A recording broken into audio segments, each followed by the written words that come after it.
Good morning students, this is your teacher Neelam Elawat and from today onwards we are starting our revision. Isn't it dear students? Our exams are coming nearer. I hope everybody has got the date sheet. So from today onwards we will start with the revision and I hope you will be serious regarding this matter. And if there is any doubt you will send your queries to me, right? So we'll start with the chapter number 1, that is reproduction in organisms. Now coming to this concept, we know first we need to understand what is reproduction. Okay, then only we'll go further. Reproduction, if you split this word, re and production, right? Re and production. So re means again, production means to make. So reproduce means to make organisms of the same type. Okay, to make organisms of the same type. Now there is generally we hear a word lifespan, isn't it? There's generally a word we heard that is a lifespan. So what is lifespan?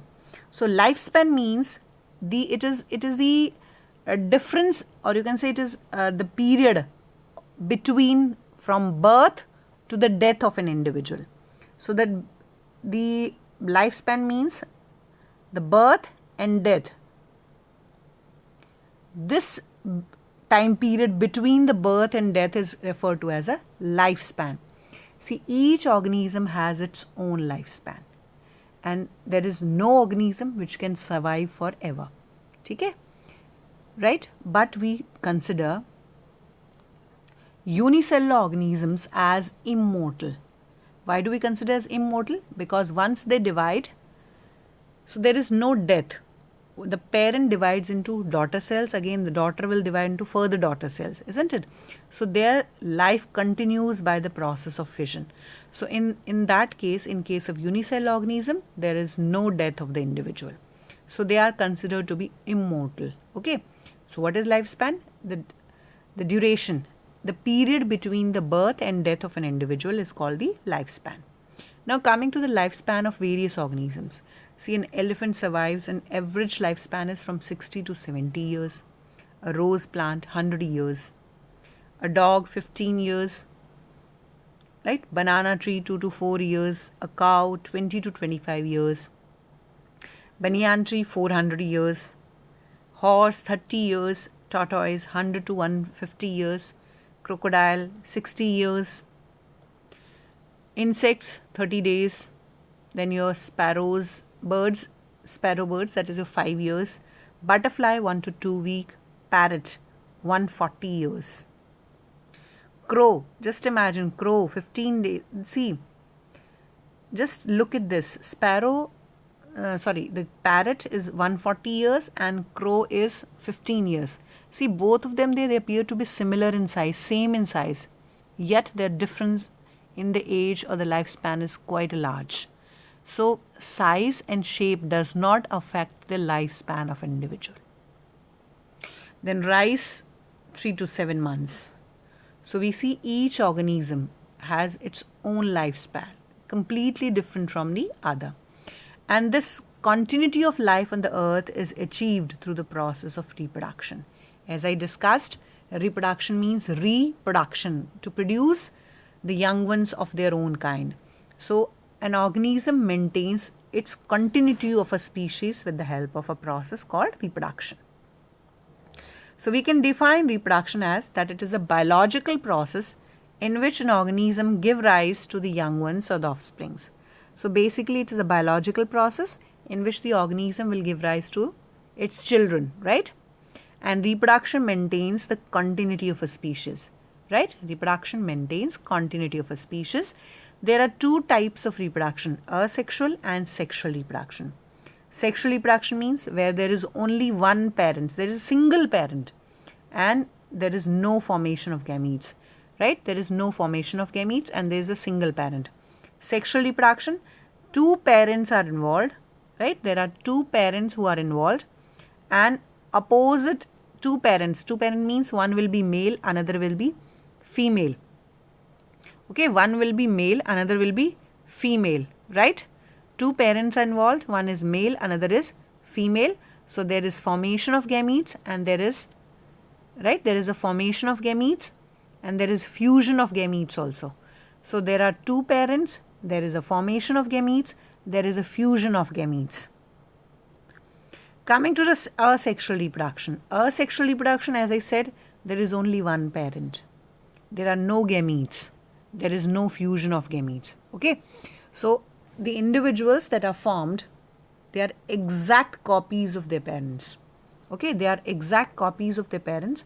So sometimes a word clone is also used. Right. Sometimes the word clone is also used. So clone means individuals which are genetically identical. So what are clones? Individuals which are genetically identical.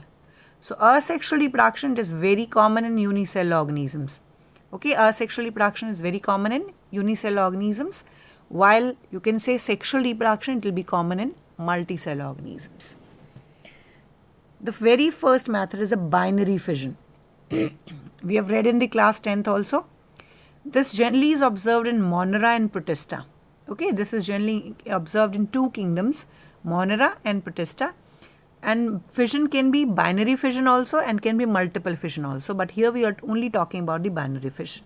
Here the one organism will divide itself into two. Okay, the cell divides itself into two halves. And each half will then divide into a new adult. Okay, just look at this. I'm showing you the binary fission amoeba. So this is single amoeba, then slowly the nucleus will divide into two, okay. So that this is called chirokinesis. So there is a division of the nucleus. See how this is how it will appear under the microscope. Then there is a division of the cytoplasm, and then you will obtain two daughter cells. Okay, there will be two daughter cells which will be formed from one cell. Okay, so this is a example of binary fission, and binary fission is generally observed in amoeba, and this is you can say this is exactly you will observe under the microscope. You have a single cell appearance, a single cell, then the division of the nucleus, and then you will have two cells. Then zoospores. This is a picture. This picture shows a zoospore. So zoospores are nothing. They are motile asexual spores.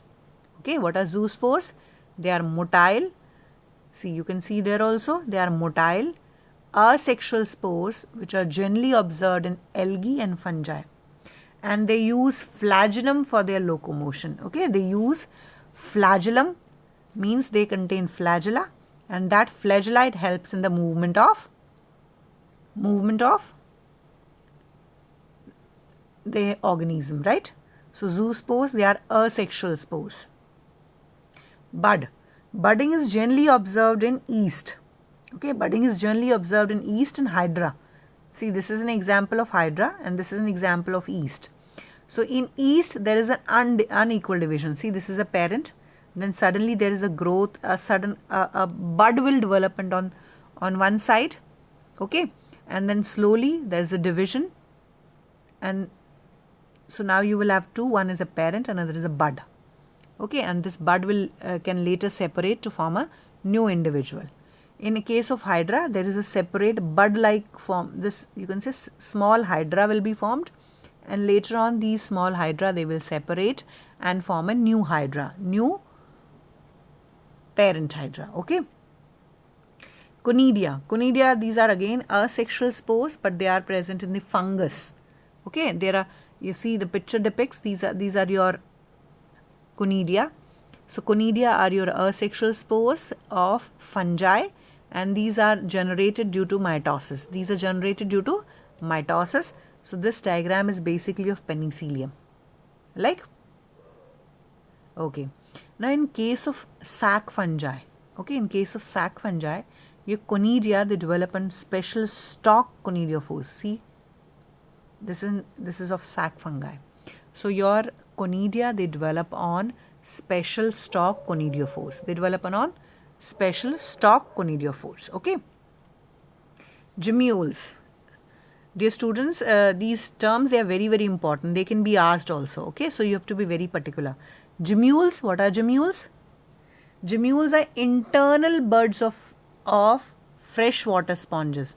See the structure. This kind of structure you will observe. Sponges, they have been shown in the picture. So these are the buds, internal buds of freshwater sponges. Okay, these are special buds of freshwater sponges, and they resist drought, means they help in surviving the extreme conditions like drought. Drought means sukha, high temperature, freezing, and if there is lack of oxygen, if there is deficiency of oxygen. So gemmules, they help in crossing the unfavorable conditions, and these are nothing but they are internal buds of freshwater sponges. Coming to the vegetative reproduction. Now, vegetative asexual reproduction case of plants. Okay, this is nothing but asexual reproduction. The asexual reproduction case of plants is termed as vegetative reproduction. So, it occurs by runners, rhizomes, suckers, tuber, offset, and bulb. Okay, let's see each one separately. Runner or stolon. It is nothing but it is a slender stem. Okay, it is a it is a slender stem that grows horizontally to the ground. This stem you can see again. So it is a slender stem that grows horizontally to the ground, and naturally it can cut off and separate. So it will automatically it will be cut, and then it will develop into a new individual. That is your strawberry. So example is strawberry. Next is rhizome. So rhizome, so it is nothing but it is an underground stem, modified underground stem. Like as you see in case of ginger. Ginger is nothing. I hope you have seen the ginger. Yes, so ginger is nothing but it is a rhizome. So it is an underground modified stem. Okay, it is a modified underground stem. Now, if you separate the rhizome pieces, each piece will give rise to a new plant. Okay, अगर हम ginger को छोटे-छोटे टुकड़े करके अगर उसको plant को अगर हम soil में डालते हैं, then from each part we will have a new plant. Okay, then comes your suckers. So suckers are nothing but it's a basal shoot, right? It's a basal shoot, or you can say adventitious shoot. It grows from a bud at the base of the tree, like as it is observed in case of cherry and an apple. Okay, it is observed in case of cherry and apple. Now tubers, they are modified plant structures which store the nutrients. They store nutrients, like this is a potato which has been shown here. I hope you have seen the potato. See these green structures you can easily observe. Okay, I hope this is clear. So these buds, they have the ability to grow into a new plant, as you see in case of potato, right? Okay. So it bears these small structures. There you are having the as leaf-like structures, leafy structures. They have the ability to grow into a new plant. Okay. Next is your offset. Offset is generally observed in water hyacinth. Offset is nothing but a small, complete daughter-like plant. See, you can see this is this is the offset. This part is offset. Again, this is an offset. So slowly it will spread. So in case of water hyacinth, it is greatly observed. Bulb. Bulb. I hope you have seen the onions. This is how onions are being grown in the field, and this is how we find the garlic. Isn't it? So they both are an example of bulb. So bulb is nothing but it is a short stem with fleshy leaves. It is a short stem with fleshy leaves, as we have in case of onion and garlic. Then I hope you've heard the water hyacinth. It is basically, it has come from the foreign country, and it is an aquatic plant, and it is called as considered as terror of Bengal. Right, it was introduced in India because it has beautiful flowers. You see the flowers, isn't it? It is slightly pinkish and purplish color. So the flowers, they are beautiful. So initially it was introduced in West Bengal and into the India, and it spreads fastly on water, and it lead to the, you can say, eutrophication. It spreads greatly on the water surface.